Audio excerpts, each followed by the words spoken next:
ವಿಶೇಷವಾಗಿ ಇವತ್ತು ಒಂದು ಪತ್ರಿಕಾಗೋಷ್ಠಿಯನ್ನು ನಾವು ಆಯೋಜಿಸಿಕೊಂಡಿದ್ದೇವೆ. ಕಾರಣ ಇಷ್ಟ ಬಂಧುಗಳೇ, ನಾಳೆ 24/4/2026 ನಡೀತಕ್ಕಂಥ ವಿಶೇಷ ಸಚಿವ ಸಂಪುಟದಲ್ಲಿ ಒಳ ಮೀಸಲಾತಿಯನ್ನ ಜಾರಿ ಮಾಡಬೇಕು ಅಂತಕ್ಕಂತಹ ಒಂದು ವಿಷಯವನ್ನು ಇಟ್ಕೊಂಡು ನಾಳೆ ಒಂದು ಸಚಿವ ಸಂಪುಟ ನಡೀತಾ ಇದೆ. ಸಚಿವ ಸಂಪುಟದ ಮುಖ್ಯ ಉದ್ದೇಶ ಏನಂದ್ರೆ ಒಳ ಮೀಸಲಾತಿಯನ್ನು ನಾವು ಜಾರಿ ಮಾಡಬೇಕು.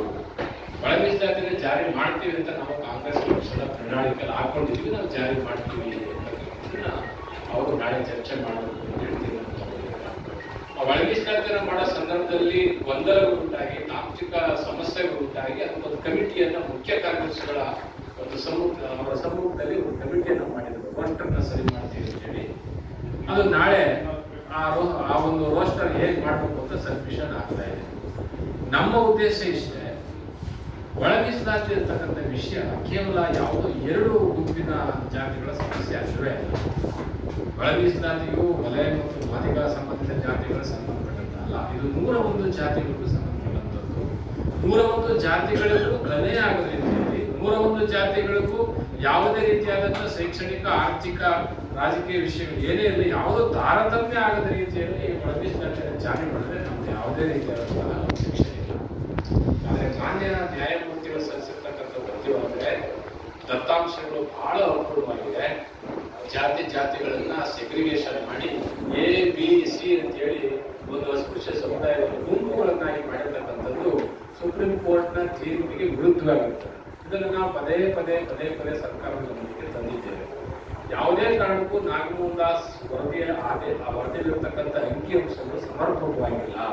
ಜೊತೆಗೆ ಜಾತಿಗಳನ್ನ ಅವರು ವರ್ಗೀಕರಣ ಮಾಡೋ ಸಂದರ್ಭದಲ್ಲಿ ಬಲಗೈ ಸಂಬಂಧಿತ ಜಾತಿಗಳನ್ನ ಎಡಗೈಗೆ ಹಾಕುವುದು, ಎಡಗೈ ಸಂಬಂಧಿತ ಜಾತಿಗಳನ್ನ ಬಲಗೈಗೆ ಹಾಕಿ, ಇವೆರಡಕ್ಕೂ ಸಂಬಂಧಿಸಿದ ಜಾತಿಗಳನ್ನ ಅಲಮಾರಿಗಳಿಗೆ ಹಾಕಿ, ಅಲಮಾರಿಗಳಿಗೂ ಅನ್ಯಾಯ ಆಗಿದೆ, ಮತ್ತೆ ಇನ್ನೊಂದು ಪ್ರಬಲ ಸಮುದಾಯಕ್ಕೂ ಅನ್ಯಾಯ ಆಗಿದೆ. ಯಾವುದೇ ಕಾರಣಕ್ಕೂ ಸರ್ಕಾರ ಸಾಮಾಜಿಕ ನ್ಯಾಯ ಕೊಡಬೇಕಾದಂತ ಸರ್ಕಾರ, ಜವಾಬ್ದಾರಿಯುತವಾದಂತ ಸರ್ಕಾರ ಇದೆಷ್ಟು ಕ್ಯಾಬಿನೆಟ್ಗಳನ್ನ ಮಾಡೋದು ಮುಂದಕ್ಕೆ ಹಾಕೋದು, ಕ್ಯಾಬಿನೆಟ್ ಮಾಡೋದು ಮುಂದಕ್ಕೆ ಹಾಕೋದು. ಈ ಎಡಗೈದವ್ರು ಹೋಗ್ತಿಲ್ಲ ಅಂತ ಬಲಗೈದಲ್ಲಿ ಹೇಳೋದು, ಬಲಗೈ ಹೋಗ್ತಿಲ್ಲ ಅಂತ ಎಡಗೈ ಮೇಲೆ ಹೇಳಿ ಇವತ್ತು ಪಾಪ ವಿದ್ಯಾರ್ಥಿಗಳ ಭವಿಷ್ಯ 56,000 ಹುದ್ದೆಗಳನ್ನು ತುಂಬಲಿಲ್ಲ. ವಿದ್ಯಾರ್ಥಿಗಳು ಪರದಾಟ ಮಾಡ್ತಾರೆ, ರಾಜ್ಯಾದ್ಯಂತ ಪ್ರತಿಭಟನೆ ಮಾಡಲಿಕ್ಕೆ ತಯಾರಾಗಿದ್ದಾರೆ. ಅವರ ಬದುಕೇನು, ಅವ್ರ ಭವಿಷ್ಯ ಏನು?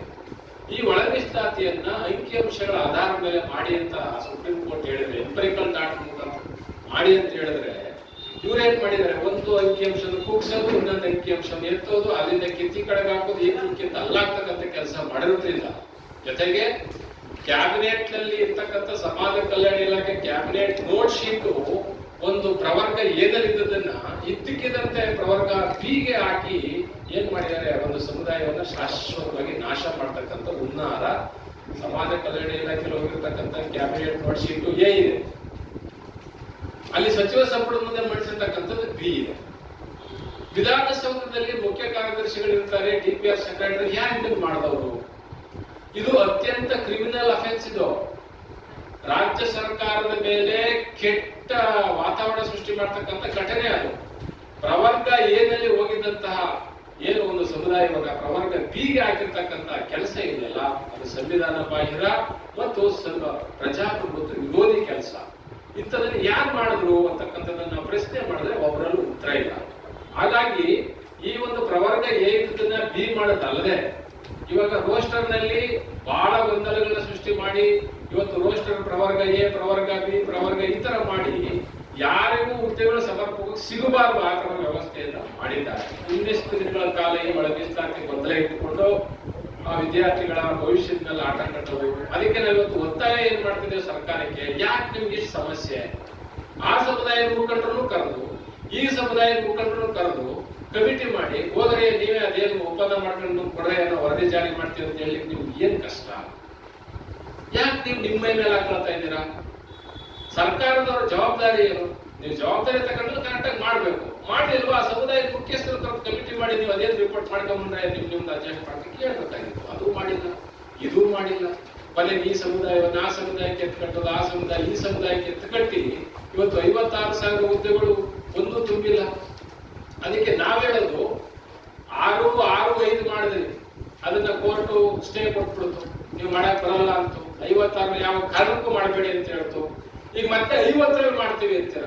50ರಲ್ಲಿ ಹೆಂಗಪ್ಪ ನೀವು ಯಾವ ದತ್ತಾಂಶ ಇಟ್ಕೊಂಡ್ ಮಾಡ್ತೀರಾ? ಯಾವ ಎಂಪರಿಕಲ್ ಡಾಟಾ ಇದೆ ನಿಮ್ಮ ಹತ್ರ? 15% ಅಲ್ಲಿ ಮಾಡ್ಲಿಕ್ಕೆ 15% ಅಲ್ಲಿ ನೀವು ಹಂಚ್ತೀವಿ ಅಂತಿರಲ್ಲ, ಇದು ಮಣ್ಣುಗುಡ್ಡೆಗಳು, ಇಲ್ಲೊಂದು ಗುಡ್ಡೆ ಮಾಡ್ತೀರಾ? ಅದಕ್ಕೇನು ಪ್ರಿನ್ಸಿಪಲ್ಸ್ ಇಲ್ವಾ? ಅದಕ್ಕೆ ರೂಲ್ಸ್ ಇಲ್ವಾ? ಅದಕ್ಕೊಂದು ಕಮಿಟಿ ಮಾಡಿ ಯಾವ್ಯಾವ್ದು ಹೆಂಗ್ ಮಾಡಬೇಕು ಏನು ಅಂತಕ್ಕಂಥದ್ದು ನಾನು ತಿಳ್ಕೊಬೇಕಲ್ವಾ? ಹಳೇ ಮೀಸಲಾತಿಯನ್ನ ಹೆಂಗ್ ಜಾರಿ ಮಾಡ್ತಾರೆ ನೀವು 15% ಅಲ್ಲಿ? ಯಾವ ದತ್ತಾಂಶ ಇದೆ, ಯಾವ ಎಂಪರಿಕಲ್ ಡಾಟಾ ಇದೆ ಅಂತ ನಾವು ಕೇಳ್ತಾ ಇದ್ದಾರೆ.